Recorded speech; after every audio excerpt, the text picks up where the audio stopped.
Hello, everybody. Thank you very much to Tim for coming. This is wonderful. This is the first time since 2014 that Tim has come to talk to us. And be warned, last time he came, he so enthused us that about 5 or 6 people volunteered to become webs counters, and some of them still are. So that's a real tribute to his powers of persuasion. I want to introduce him as he describes himself, which is very modest. I would have been more fulsome, I think.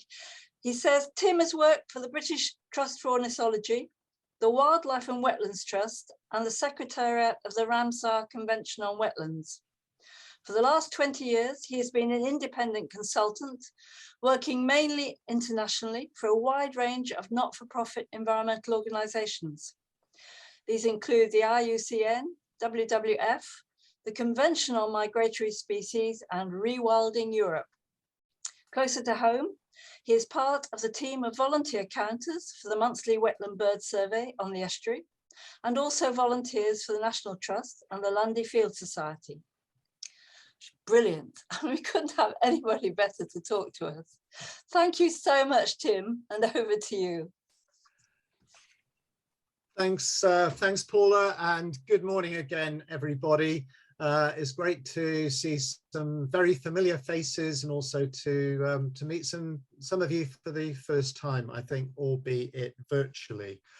I really want to emphasize that what I'm going to be talking about this morning is very much something that I'm engaged with and enthused by in my spare time. This is not what I work on professionally. I think, as Paula's introduction highlighted, most of my professional work is actually out of this country. So I'm also speaking absolutely in a strictly personal capacity, not on behalf of any organization. I wanted to make sure that all of the information that I'm going to be presenting this morning is information that's already in the public domain and actually pretty easily available online. So it's sort of sources of information that any of you who is particularly interested can easily delve into in a bit more detail themselves without having to try and get hold of data that's really quite difficult to get. But the interpretation and the conclusions are mine. This photo that you can see here was actually taken on Sunday for the last webs count that we had. This is the start of where I count between Chivenor Business Park and the mouth of the River Cane and Sherpa Marsh. And whilst I was doing that, I saw in the distance Rob and Paula. In fact, Paula was very, very thorough in her preparations for today's meeting by doing background research and taking part in her first ever webs count, I think. Which is great. Nice to see the commitment to planning for today, Paula. Well done. Probably of all of the wildlife of the Taw Torridge Estuary, water birds are the best monitored, at least in an estuary-wide sense. Perhaps one or two of the commercial fish and shellfish species are well monitored too, but as a suite of species, and right across the estuary, from well upstream of Barnstaple and Bideford right round to the mouth of the estuary and Saunton Sands, water birds are better covered than anything else. And they've been regularly counted as part of a really long-term national survey run by the British Trust for Ornithology, which is usually referred to by its acronym BTO. And back in 1969, the BTO established what was called then its Birds of Estuary Inquiry, and that's since morphed into the Wetland Bird Survey, or WEBS, which is quite a nice, appropriate acronym that you can see here. My talk's going to look at some of the information revealed by WEBS, and also look at some of the multiple threats and pressures faced by, unfortunately, most of the waterbird species that use the Taw Torridge, and underline why effective protection and conservation measures are so important. So if I just move to the next slide, there's a lot on here. You can see on the left-hand side there, the rather lovely Webb's logo. It's very simple, but has managed to sort of capture all in one the outline of a wader and of a duck.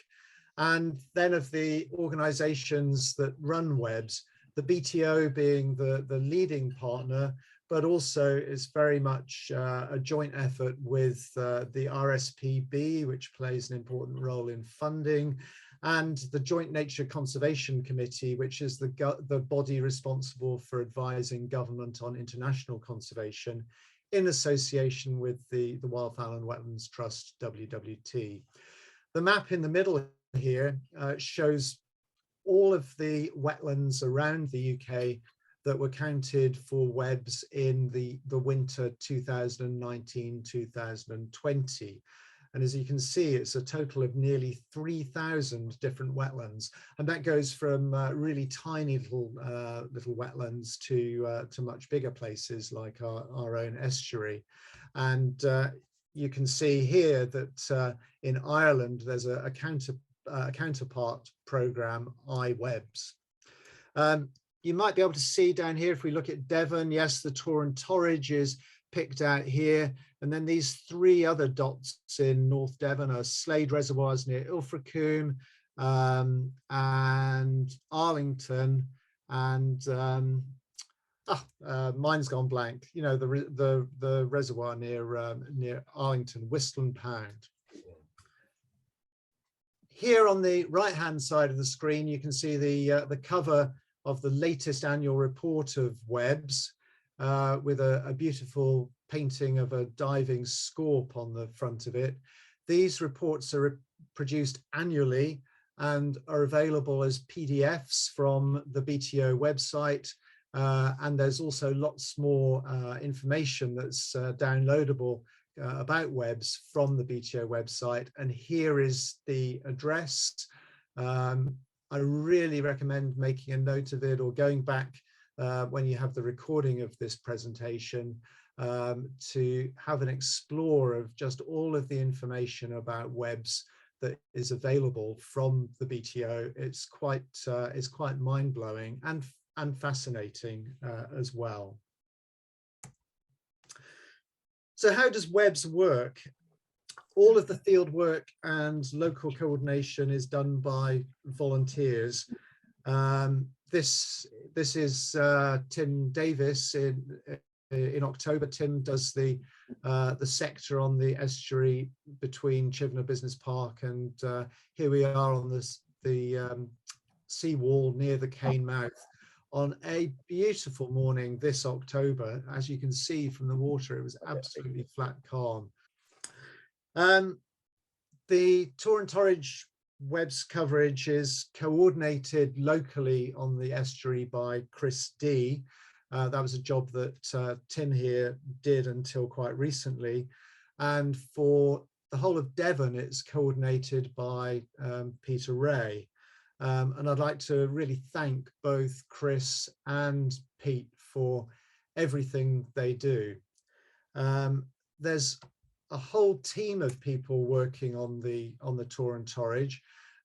This gives you an impression of the different sectors that are counted. Each one of these sectors is counted by a different volunteer or pairs of volunteers. And one of Chris D's unenviable jobs is to make sure that there are enough people available every month to cover each one of these sectors. And of course, people have work and personal commitments. Sometimes people are ill. So juggling all of that in fact, there are 13 sectors. This map is taken from a 2019 report that you can see referenced in the bottom of the screen. It's not completely up to date. There have been a few recent adjustments, but it gives you an idea of how things are divided, right from up here above Newbridge to extending above Bideford to Weir Gifford, and then right around to the whole of Saunton Sands and out here at Northam, because all of these areas are ecologically functioning as one unit as far as water birds are concerned. And then this, if you can see the red dot I'm moving, this sector here around Chivenor Foreshore, from Chivenor Business Park along the whole of Chivenor Foreshore, along the mouth of the Cane, up the Cane and past Sherpa Marsh towards Bellator, is the area that Tim Davis and I cover every month. And that's the focus of WEBS, that volunteers go out monthly, coinciding usually with a high spring tide, and count all of the water birds that they see on their sector. Of course, that only provides a sort of monthly snapshot of what is happening at high tide. At low tide, of course, when birds are feeding, their distribution throughout the estuary is very different. And so WEBS also has a series of low tide counts, which are not carried out so frequently and not at every site throughout the UK every year, but at a sample of sites periodically, most recently on the Taw Torridge in winter 2019-2020. I'm going to be talking mainly about this, the results of counts that are carried out monthly at high tide. And then all of the data is collated and analysed by scientists at the BTO, who are doing that in a professional capacity, of course. So what is a water bird for WEBS? It's quite an all-encompassing term. Obviously, it includes ducks, geese and swans. I mean, that's a given, but also herons. In our case, that's one species, grey heron. Egrets, there are now 3 species of egrets that can be encountered on the Taw Torridge. Spoonbill, cormorants, which includes both the cormorant itself and its relative, the shag, and grebes, which are not particularly common on the Taw Torridge. Conversely, waders are absolutely a feature, of course, of our estuary, as are gulls and to a lesser extent terns.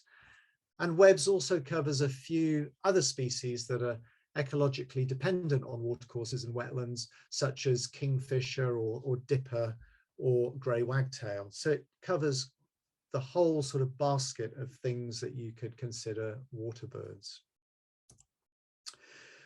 One of the things that most of these species have in common is that they're migratory, some of them covering huge chunks of the globe in their annual cycles.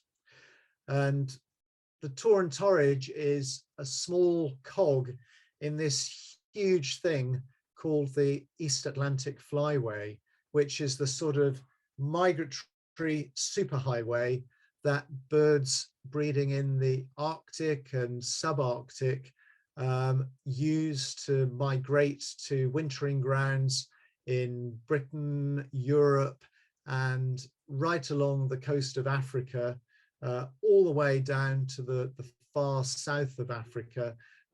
Some birds like sanderlings, turnstones, for example, will quite happily go right down to the southern tip of southern Africa.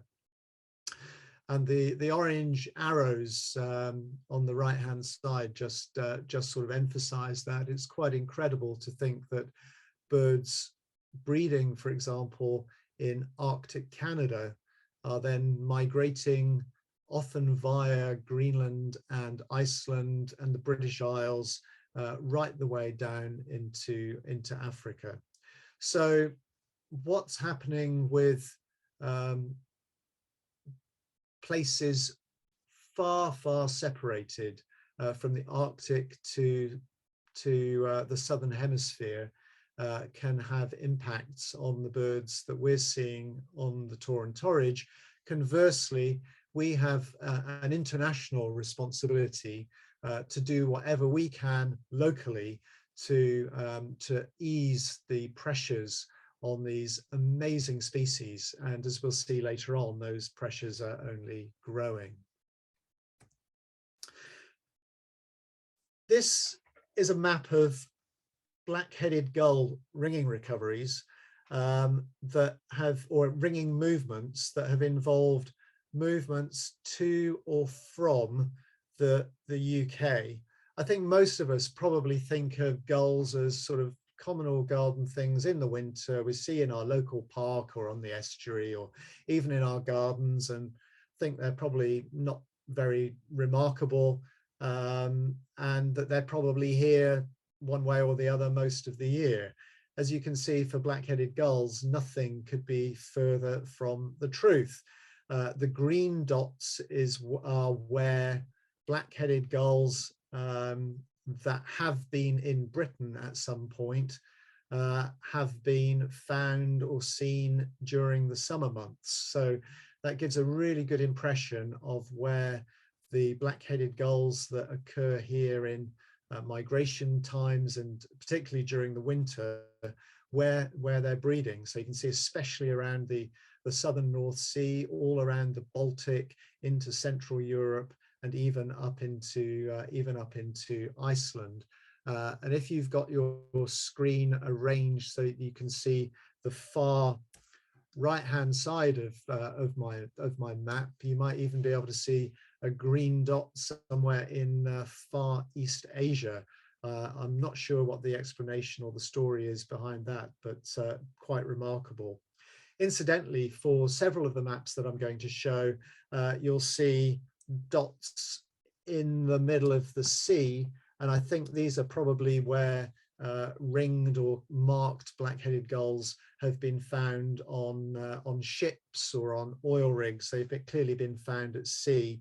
And I think that's the same explanation why you see some dots which appear to be sort of in or on the UK, even though I'm saying that these are movements sort of to and from the UK internationally.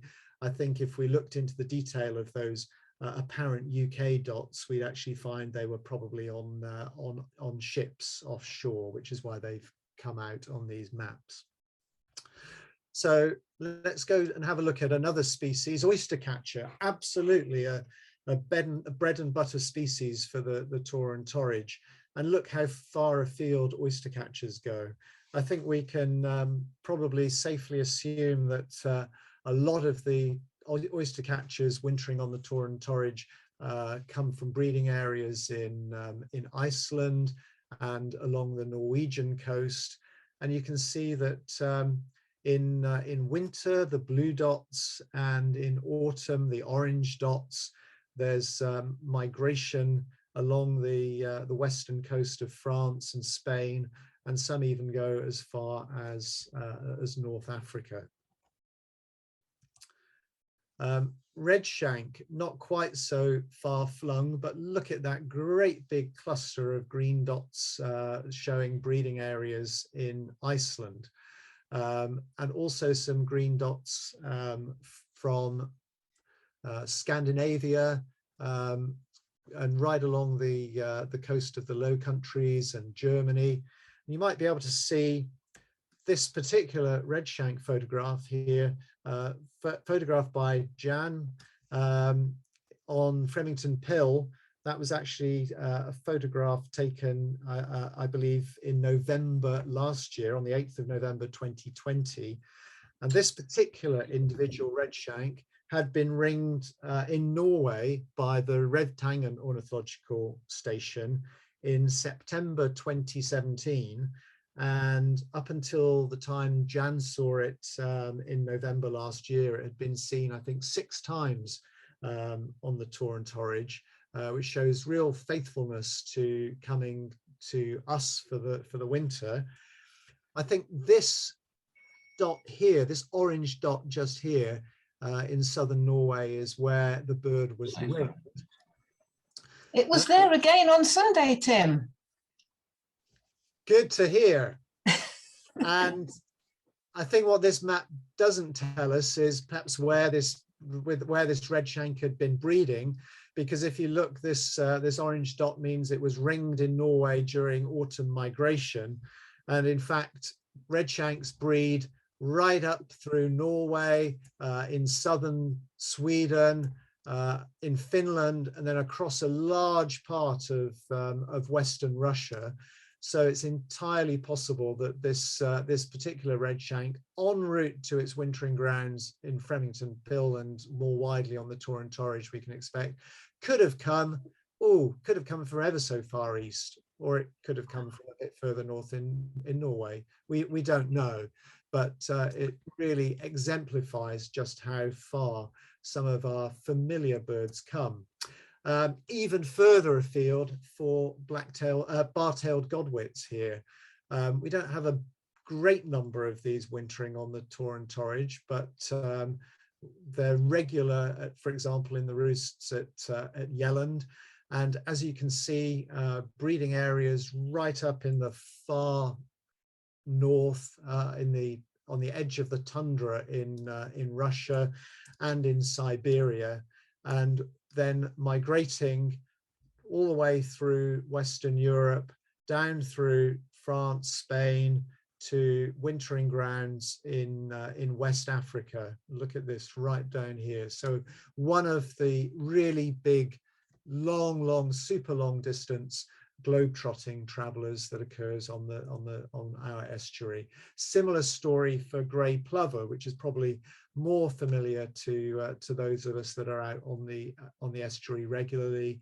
You can see again connections between the far Arctic and West Africa, which the Taw Torridge is part of as an essential network of stepping stones, enabling these migratory birds to feed and rest on their long journeys. And of course, some grey plovers spend the whole winter with us here on the Taw Torridge. It's not all of them by any means that go to Africa.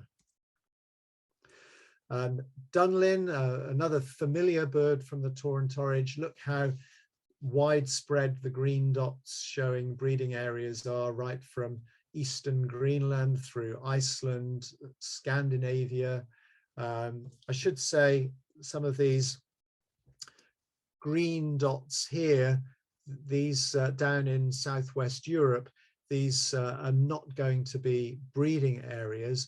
It's a reflection that some of these Arctic breeding species, because the Arctic summer is so short, they will have done their breeding and already be migrating by July.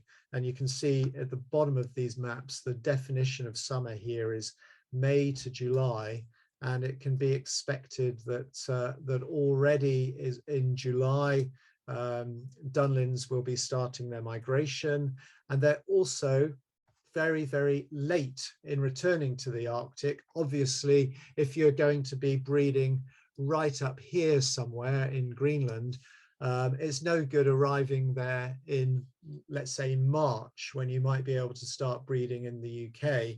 It's still going to be absolutely deep in the freezer. So birds like dunlins will be migrating north still in May and even into June, whereas some of them breeding further south will have migration at different timings and perhaps be returning south as early as July. So lots of complicated movements for different species. This map for widgeon, one of the most familiar ducks in winter on the Taw Torridge. Again, look how far east the breeding distribution is, right into the east of Russia. And even for the modest mallard, again, perhaps like the black-headed gull, something that we think of as not going very far, maybe not that interesting as far as migration is concerned, but here they are from from Russia to Spain to Iceland. So next time you're looking at mallards at Rafton Pond and they're just nibbling bread or grain, don't think that these are just glorified domestic ducks. Some of them are going to be long-range migrants as well. So all of that was really to emphasize that that we're talking about species that cover huge distances.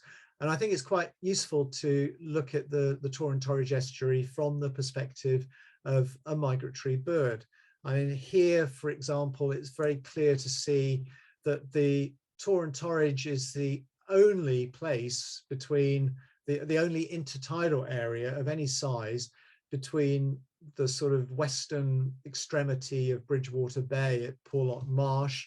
It's the only place on the north coast of Devon and Cornwall, right down to the Camel Estuary at Padstow and Wadebridge. So it provides a really important strategic place for migratory water birds that want to be moving through this area.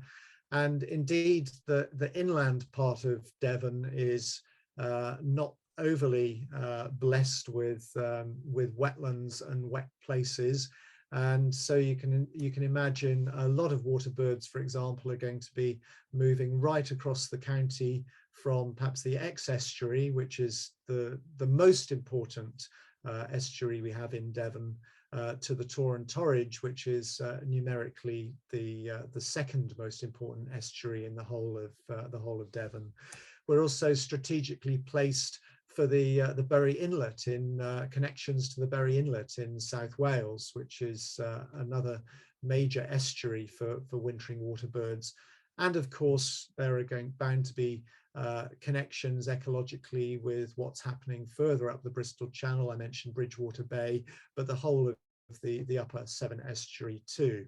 So interesting to think about that sort of strategic role within the southwest of the UK, on the sort of western edge of that East Atlantic flyway that I showed you in the previous slides. If we go in a little bit closer and look at the estuary in more sort of close-up detail, I think one of the things that is really emphasized by this satellite photograph from last year is a characteristic shared by estuaries all over the world, that because of their history or their geographical nature, because they have lots of low-lying land, they often provide natural ports, and they're at the points where there were historic river crossings, low down estuaries before you get to the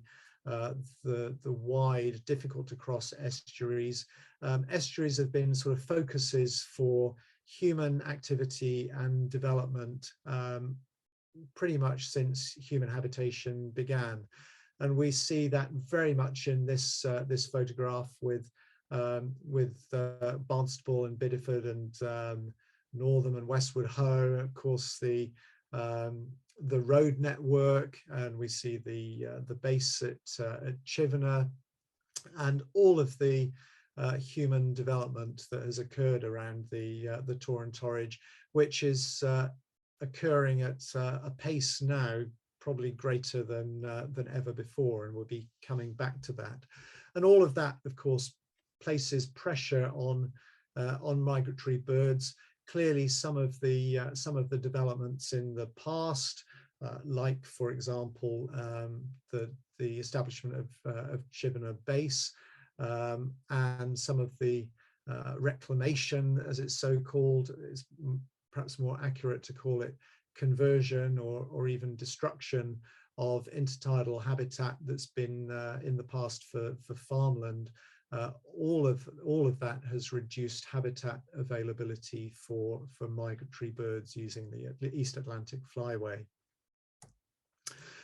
We look at this old map, for example, from 1900, and you can see it's prior to the establishment of the base at Chivenor, although Horsey Island had already been enclosed at that point. But I think it's interesting to compare some of these old maps from, I say old, not that long ago, with where we are now, to see the sort of the pace of change on the estuary. So all of that context, what have Webb's data shown over the years? So for the last 5 years, so that's the years 2015-16 to 2019-20, our estuary ranked 61st out of more than 600 sites counted regularly for Webb's across the whole of the UK, and 40th in England. That's based on the average annual peak number of water birds of all species that were counted. So I just want to go into that a little bit more. I've put an asterisk by the 600 sites. You'll remember, if you remember the map I showed of all the places that are counted for Webb's, that was nearly 3,000 sites. So the 600 sites includes the very small minor sites, for example, Whistland Pound Reservoir, Arlington Court Lake.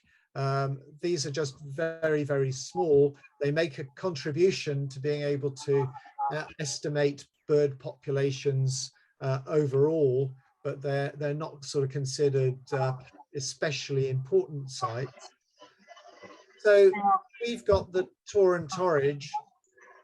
So 61st to some people might not sound that important, but when you're talking about the most important places in the whole of the UK, and the Taw Torridge on numbers alone is ranking 61st, and the 40th most important place in England, that is pretty important, I think.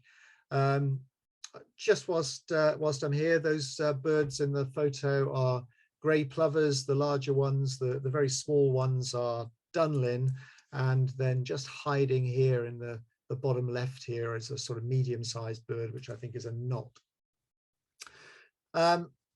So that's the sort of headline importance, and I found a slightly curious statement on the website of the Taw Torridge Wildfowling Club.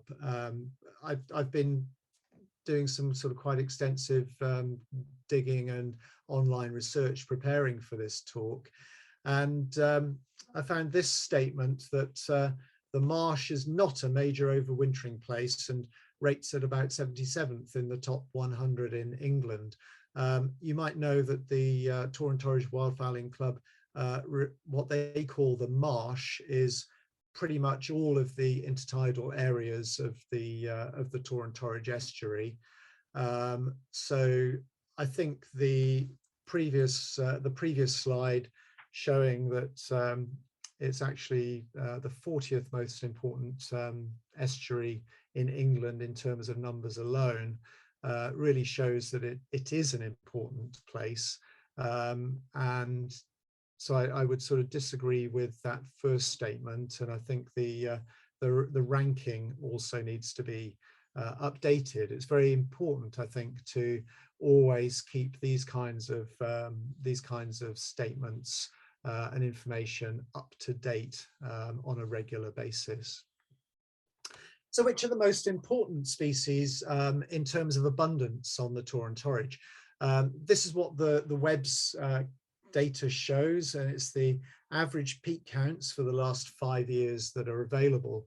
The most numerous is black-headed gull there at the top, followed by lapwing, golden plover, oystercatcher, and you can see the others, with redshank currently in number 10 spot. This is purely in terms of abundance. And then I've listed at the bottom of the slide in order the species that are in 11th through to 20th place in terms of abundance.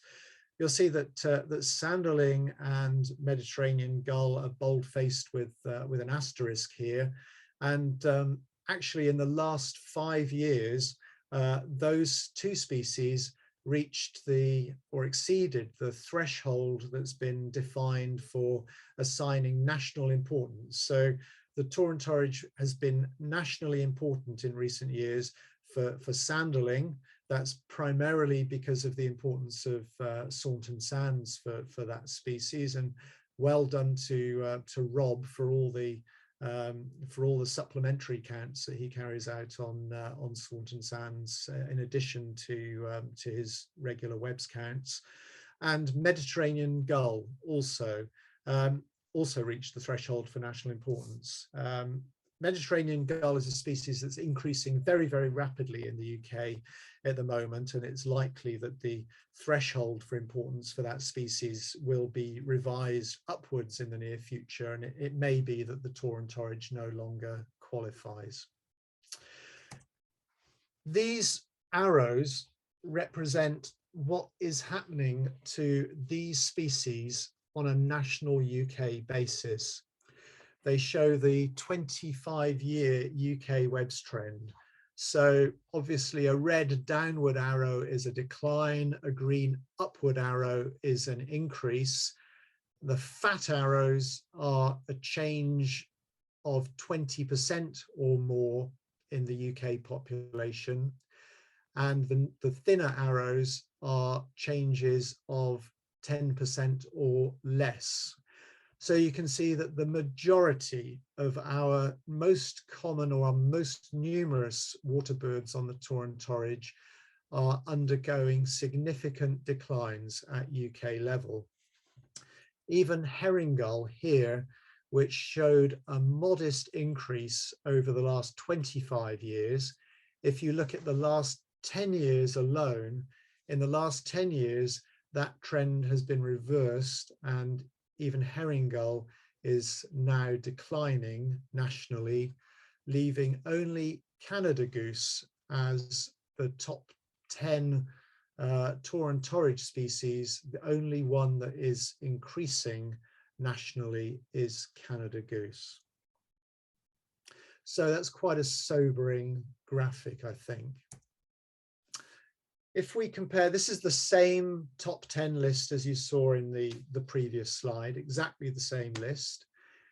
If we compare the averages for these years, most recent years, to the top 10 from way back in the 70s. So in the early 70s, from 73 through to the mid 70s, mid to late 70s, 77, 78. You can see that there's some commonality of the species. Teal, ringed plover and shelduck at the bottom end of the 70s list seem to have dropped out of the top 10 more recently.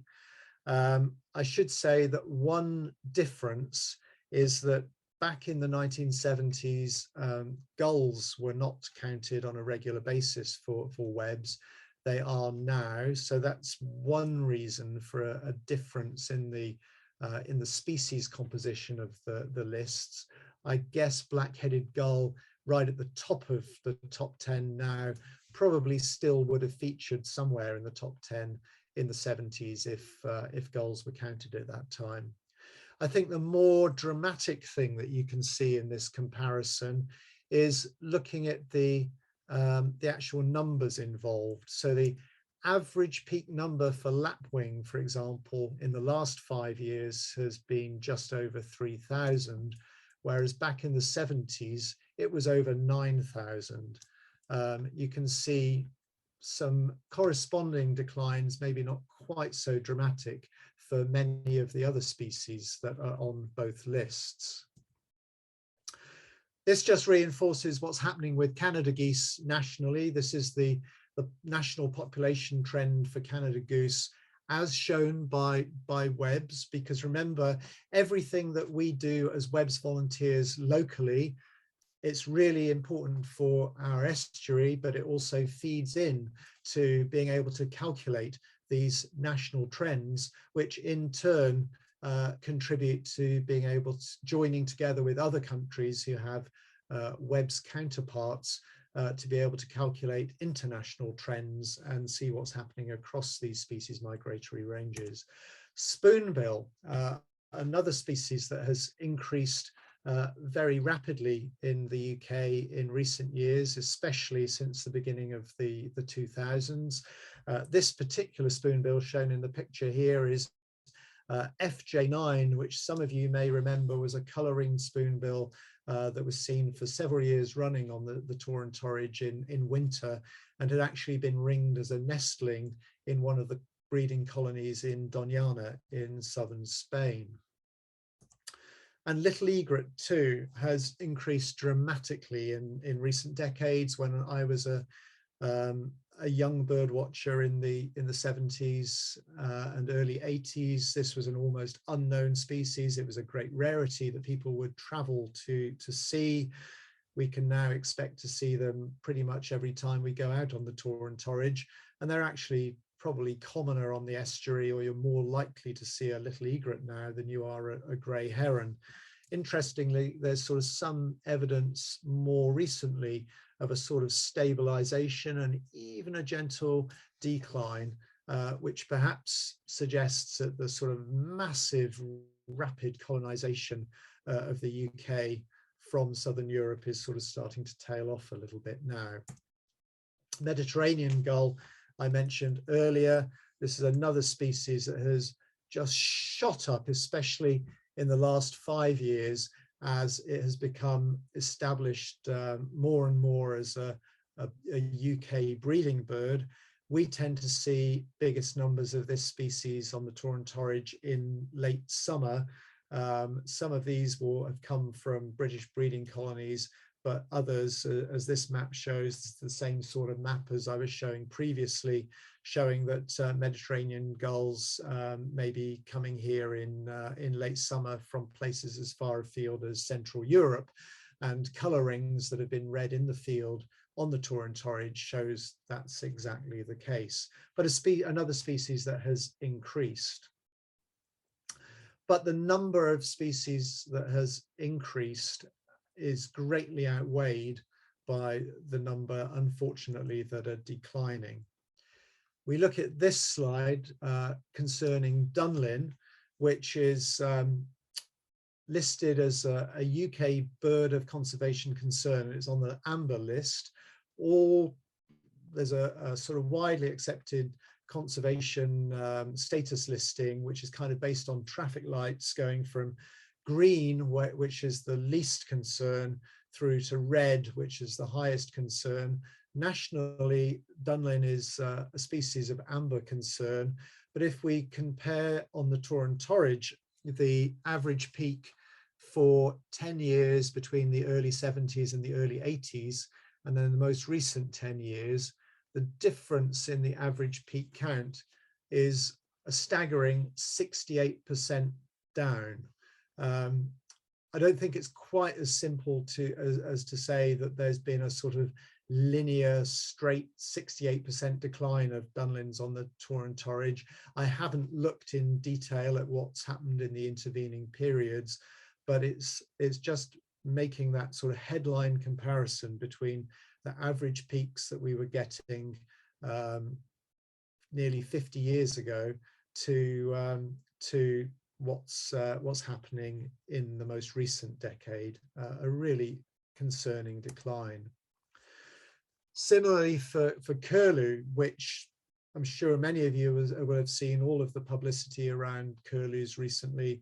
It's a species that's really in trouble across its range. It's vulnerable, which at European level, so right across its European range, and in the UK it's a red listed species. And here we see that same 10-year comparison between the 70s and early 80s and the last 10 years shows a 60% decline in the average peaks recorded on the Taw Torridge. So what could be some of the reasons for that? This is actually the UK Webb's trend, and it shows that after some increases up until in the 70s and up until the 90s, which may have been due to the success of some conservation measures at that time.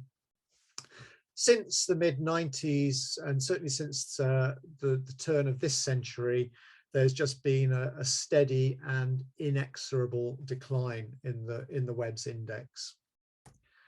And this is another BTO survey, the Common Bird Census, or the Breeding Bird Survey, which has covered Britain since the 1960s. And this is the trend for England from the 1960s right through to the present time. And you can see that the breeding bird trend in England has also been on the decline since the mid-70s. And this is likely to be one of the main underlying reasons for the declines we've seen in numbers on the Taw and Torridge. Curlews are pretty long-lived birds, and so you would expect perhaps a lag between declining breeding success and actual changes in population. And that's probably a reason why, if I go back to the previous slide, why you didn't see a decline in the whole population until relatively recently. So if there was a big drop in breeding productivity and the number of curlew chicks being successfully raised that started in the 70s and then really got underway in the sort of late 70s, it's perhaps not that surprising that the Webb's population trend showed a lag.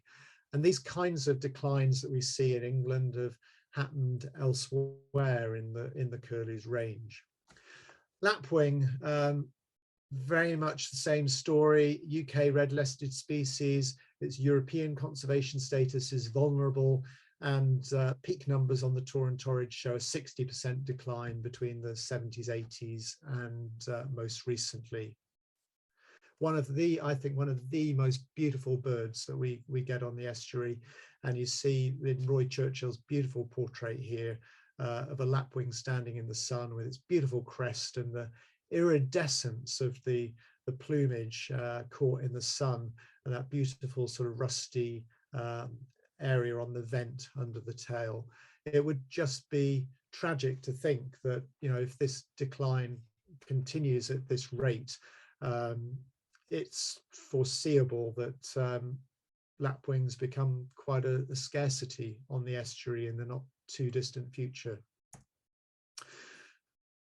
Again, some of the underlying reasons for this, this map on the left-hand side shows a comparison of different BTO breeding atlases. It shows the last nationwide breeding atlas that was conducted between 2007 and 2011. And then all of the arrows, the grey down arrows, are losses of breeding lapwings in the UK since previous BTO atlases have been conducted. And the orange up arrows are gains. And you can see that the losses heavily outweigh the gains, and are particularly pronounced across Western Britain, where there have been such radical changes in grassland management in recent decades, where silage has almost entirely replaced conventional hay production, and lapwings and other breeding birds of wet meadows and farmland, farmed grassland, have been unable to rear chicks successfully, and overgrazing in uplands may be another contributory factor. And you can see the graph shows the breeding trend for lapwings across the whole of the UK, with a calamitous decline since the 1980s. And I've put a note at the bottom of the slide there that the breeding population in 15 of 21 EU member states for which trends are known is also in long-term decline, and that decline has mainly been in the period since 1980, and that's probably almost entirely attributable to changes in agricultural practice. Redshank, we saw that that lovely redshank that had that comes to the Taw Torridge from Norway earlier. Similar story here. The difference in numbers from the 70s through to now is only 44%. A lovely picture, another one of Jan's photos at the bottom of the screen there, showing redshanks at high tide along the side of Fremington Pill, a very familiar sight to those of us who love going down to see them there. Again, very similar trend, big decline in breeding redshanks in the UK and elsewhere, reflected in declines in numbers outside of the breeding season on the Taw Torridge. This is yet another BTO survey, the WBBS, the Waterways Breeding Bird Survey, and you can see that it's really a sort of a fourfold decline. The index was sort of around sort of 400 in 1975, and it's now below 100, so a sort of more than fourfold decline in breeding redshanks in the UK. And even black-headed gulls, as I say, something that seems so familiar and commonplace to us. The difference in the numbers on the Taw Torridge, the peak numbers, is only 11%, but it does come with that that cautionary note that I made before, that that gulls were not necessarily that thoroughly covered by webs in the past. Even now, it's optional for webs counters to count gulls. I think most of us do. And also, the main importance of the Taw Torridge for gulls is as an overnight roost site.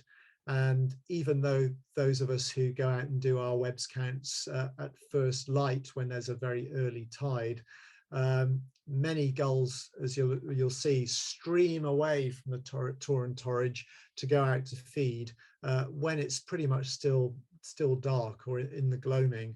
So webs on the Taw Torridge doesn't necessarily capture gulls very well. But here's the 25-year UK webs trend, also a slow and inexorable decline, which is why black-headed gull is amber listed as a bird of conservation concern. Who'd have thought it? I just want to say something about the importance of high tide roosts. I mentioned right at the beginning that webs counts are carried out at high tide, the monthly counts, or as close to high tide as possible.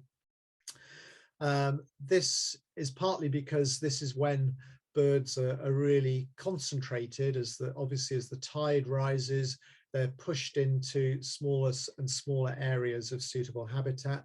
It makes them easier to count.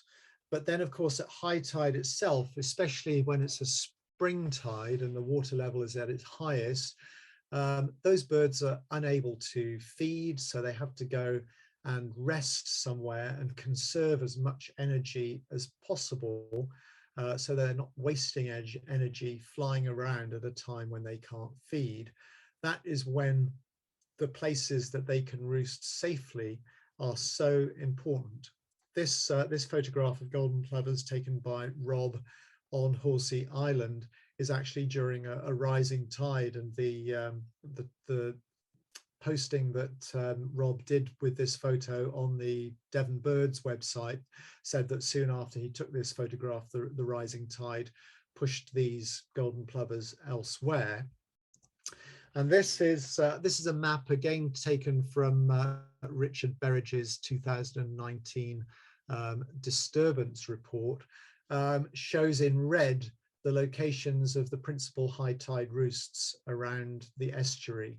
The majority of them in the sort of lower part of the estuary, but these are the places that are absolutely critical in our estuary, because these are where, as I said, birds have to go at high tide. There are limited places that they can go which provide suitable habitat and are relatively undisturbed. I say relatively, we'll come back to that later on. So absolutely super important, these places. And the table there gives a list of all of the names. As I say, most of them in the sort of mid and lower part of the estuary, Pen Hill being the major exception, more further upstream.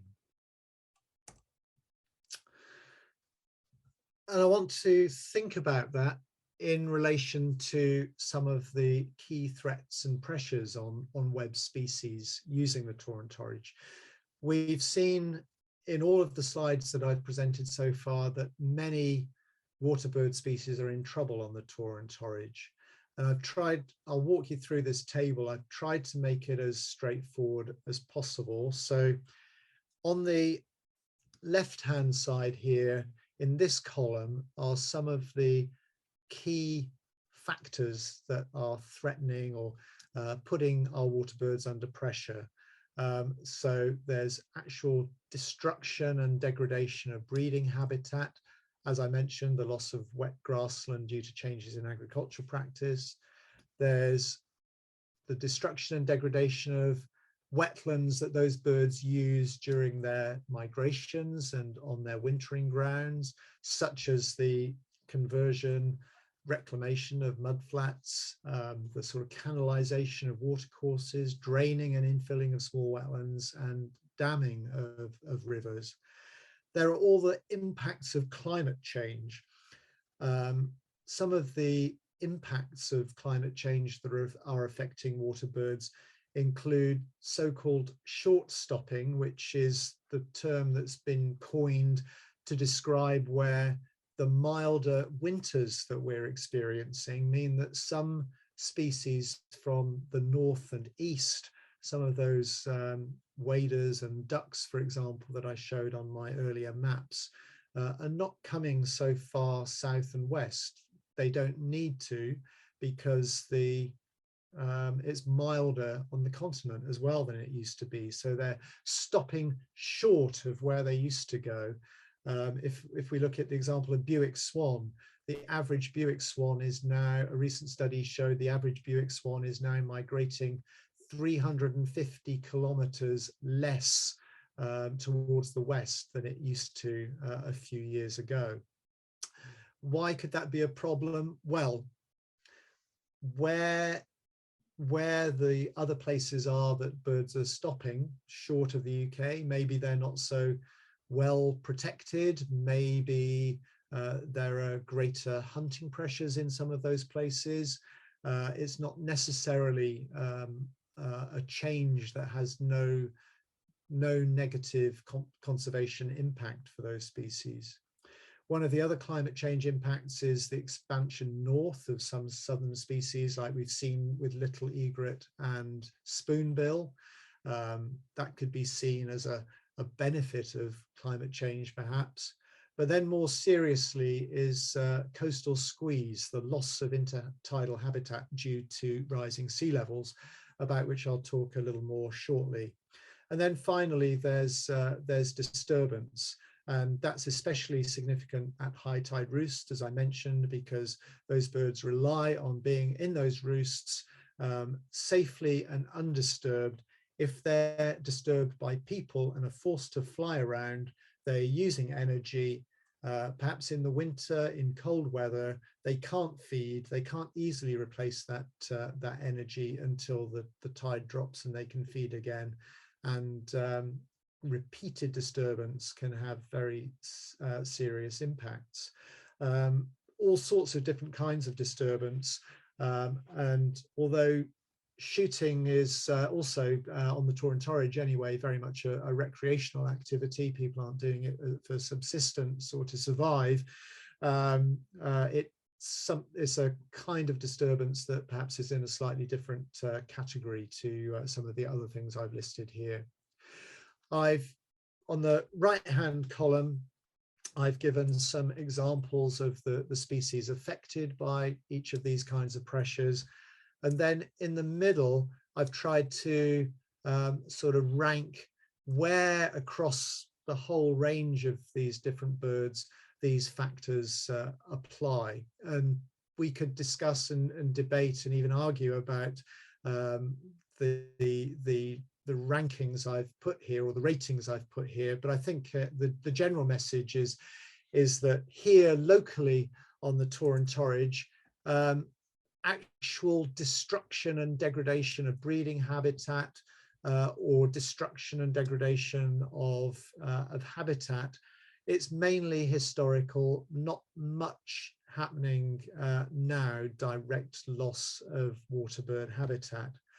However, the impacts of climate change, especially when it comes to coastal squeeze and the loss of intertidal habitat due to rising sea levels, is something that's acting very much on the Taw Torridge, and very much now, and also disturbance too. Some of these other factors are more at the international and flyway level, or even UK wide, things like the loss of the direct loss of habitat. This coastal squeeze thing, I'm sure you've probably heard lots about it in other Coastwise presentations, but just to emphasize that normally what happens if there's rising sea level, you'll get erosion of salt marsh at the seaward edge, and as sea levels increase, as they are doing quite rapidly at the moment and are forecast to do even more rapidly in future, the salt marsh erodes and moves inland. It migrates landwards, and so naturally this would just move landwards as fast as it needs to, and new salt marsh would be created inland as long as topographically the lie of the land allows. And this is where we as human beings have curtailed that process by our love of building sea walls and all sorts of artificial barriers to natural migration, natural change of salt marsh. When you have a seawall or other hard human-made barrier, that migration is unable to take place. So you have no landward extension of salt marsh or mudflats, but you continue to have erosion at the landward edge. So naturally what will happen as sea levels increase, the extent of salt marsh and mudflats will just continue to erode and erode, get smaller and smaller. And this is what we mean by coastal squeeze. And you can just easily imagine how this is a negative thing for birds that depend on intertidal habitats. If we bring it close to home, this is my own web sector on Chivenor foreshore, where we've got a concrete sea wall. I'm not sure when this bit of sea wall was last covered in concrete. It's sort of getting a bit long in the tooth now, I think. It's clearly been there for a while. And if we go a little bit further, this is a bit further downstream past Chivenor Slipway, and the cane mouth and the White House. Whoops, sorry, the cane mouth and the White House are over here, just to orientate yourselves. And you see here there's not only a sloping concrete seawall, but a near vertical concrete barrier at the top. And I'm sure that each of you that know different parts of the estuary well can picture in your own mind places where there are these kinds of hard physical man-made barriers which are going to prevent landward migration of intertidal habitats as sea levels rise. There have been all sorts of studies over recent years of predictions for sea level rise and what are likely to be the impacts around the Taw Torridge. This is a map from a 2012 Environment Agency study. The turquoise areas here are sort of, maybe they look a bit grayish, I don't know, but these shaded areas here are the areas that in 2012 the Environment Agency was identifying as floodable areas. You can already see at this time that some of the urban areas, as they're called here, were already slap bang up against floodable areas. This was a map that North Devon Council released in May last year. Again, it shows different projections for floodable areas, and this is an interesting map. You can go and have a look at these for all over the world at the website I've referenced at the bottom of the screen here, climatecentral.org.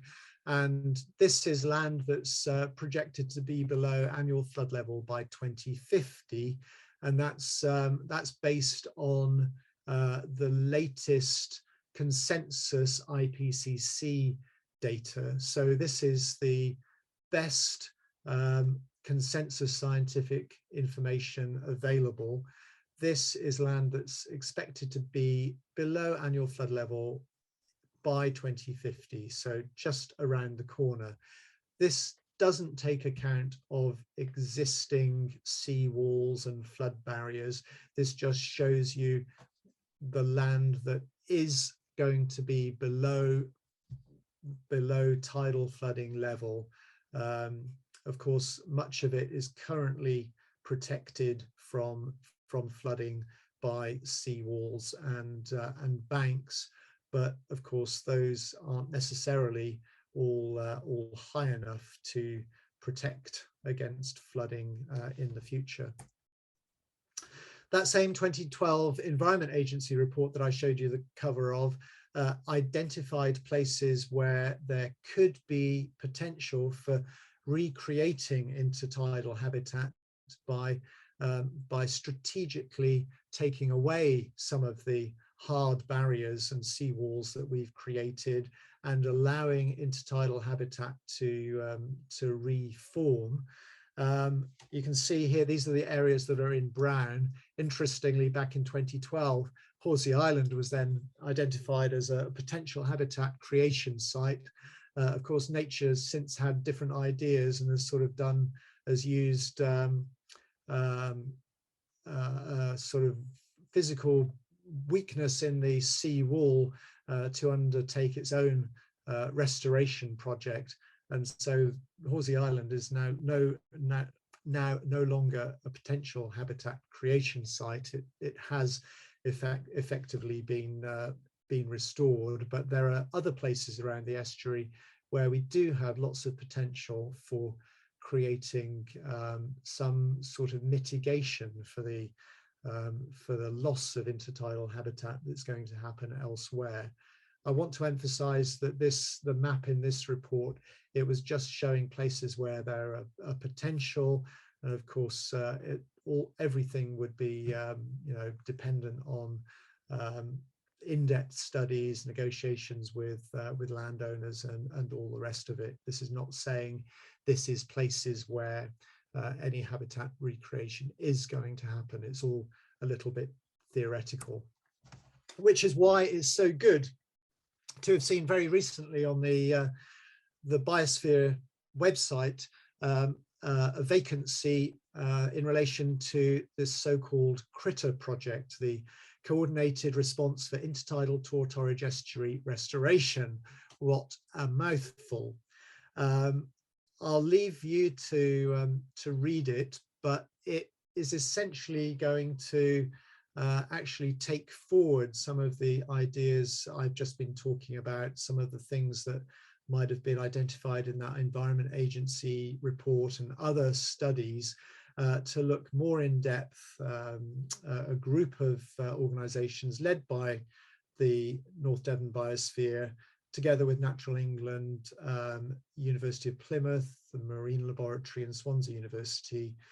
And crucially, I've highlighted in bold facing here at the bottom of the screen, it's not all about water birds by any means, and it's not all about biodiversity by any means, but it's about multiple win-wins. If you find places where you can restore intertidal habitat, it's not only beneficial for biodiversity, but it can help with reducing flood risk for settlements along the Taw Torridge, and with sequestering carbon, which we all know is so important in these days of rampant climate change.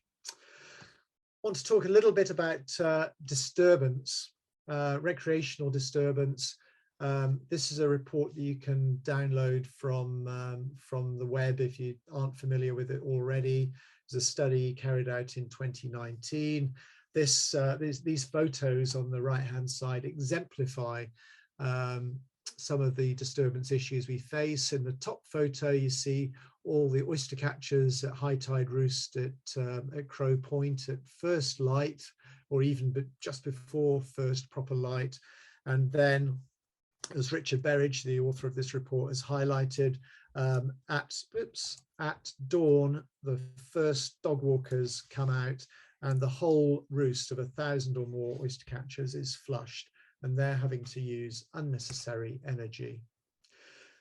All of the disturbance on the Taw Torridge in its multiple ways is only growing as the human population around the estuary grows. I mean, we'll all be familiar with the pace of expansion of housing development, especially around the estuary in the last decade or so.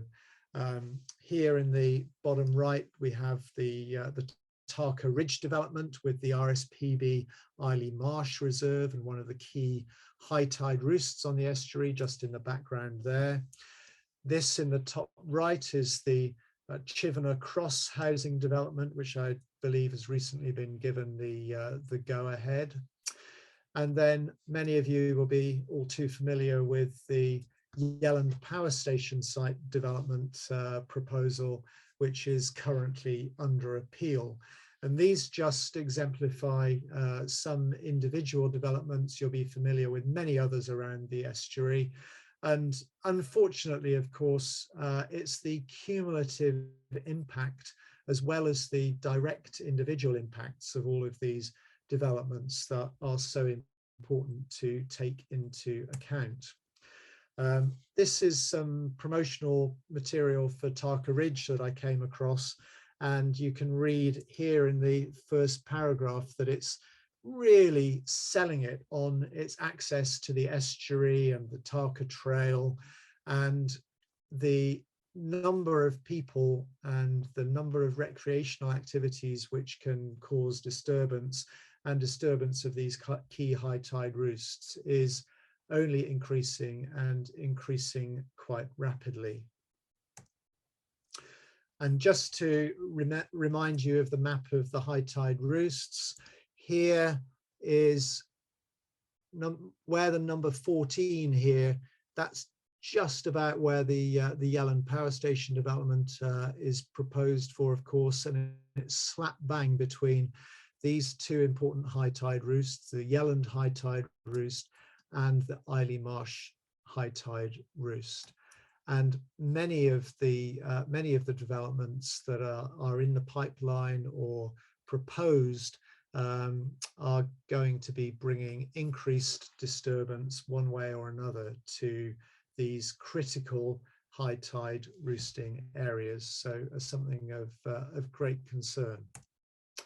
And something even just small scale on my own web's patch at Chivener on Sunday, I noticed that this new set of steps has been built, providing direct access onto the intertidal foreshore from Chivener Base onto the side of the estuary.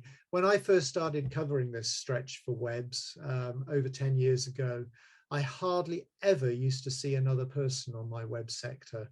That all changed during lockdown or during the pandemic times. I should say that because of its contribution to science, a lot of web's survey counts were able to go ahead in the last couple of years. not so much during the full lockdown, of course, but even when restrictions were slightly lifted, we were still able to go out and count. And I noticed that there was a real increase in people, especially dog walkers, using Chivener foreshore. And of course, this new access is only going to increase that pressure. I'm not blaming any of the residents. I think if I lived there, I'd love to have direct access onto the foreshore, and you can really understand why people who live in any of these new housing developments value their access to the Tarka Trail, but it's just the sheer number and the increasing intensity of human recreational pressure that I think has changed so much in recent years. One of the responses to the Berridge Recreation Impact Report was public spaces protection orders. And I went onto the North Devon Council website just a few days ago on the 10th of December and saw, yep, there's a public spaces protection order in place for dogs from the 1st of January this year for 3 years. And I went further on into the website and found this statement boxed in red: between 1st of October and 31st of March, no person shall permit their dog to be present on or near land used as a high tide roosting site as identified in figure 1. Jolly good. So I went to figure 1 and you find this: not currently enforced, to be updated upon receipt of further information from landowners. So here we are, nearly a third of the way through that 3-year period, and at least according to the information that North Devon Council is making publicly available, those PSPOs, public spaces protection orders, supposedly limiting disturbance by dogs, are not in force. And I don't really know how responsible dog owners are supposed to know about these PSPOs. There's no signage on the Tarka Trail. The majority of dog owners, I completely understand and believe, want to do the right thing, want to be responsible, but they have to be helped to do the right thing. How can they know about the importance of high tide roosting sites and the disturbance that their dogs off the lead can unintentionally cause if nobody explains and makes that information available? Lots of other different kinds of disturbance. This is, I don't know if you're actually able to hear the sound for this, but this is a water skier and a speedboat going straight up the main channel of the river past the mouth of the Cane in July a couple of years ago when I was doing my webs counts. Not great if you're a wader trying to roost at high tide quietly. And then, of course, there's disturbance from shooting. These areas in purple, I believe, are the areas that the Taw Torridge Wildfowling Club has leased from the Crown Estates. The red lines show the reserve areas, but most of these are in any case very close to human habitation, and you probably wouldn't want to be shooting there in the first place. But I think it just goes to show how extensive the potential disturbance from shooting may be. And I'd be the first also to put my hand up and say, you know, I'm aware that when I go and do my webs counts, I'm causing a degree of disturbance, and whether it's photographers or just general walkers or cyclists, paddle boarders, it's a sort of cumulative impact. I'm coming to the end now, Paula. One of the last messages I wanted to get across was that the estuary is important for different species at different times of the year. These are actually the UK monthly patterns of distribution in 2019-20 for a series of different species. Here that you can see is curlew, and oystercatcher peaks a little bit later in September, October. Here for turnstone, the peak numbers were recorded in November, and in January for golden plover. So you can't even say that it's necessarily one size fits all. Different times of the year are important for different species. That was the national picture.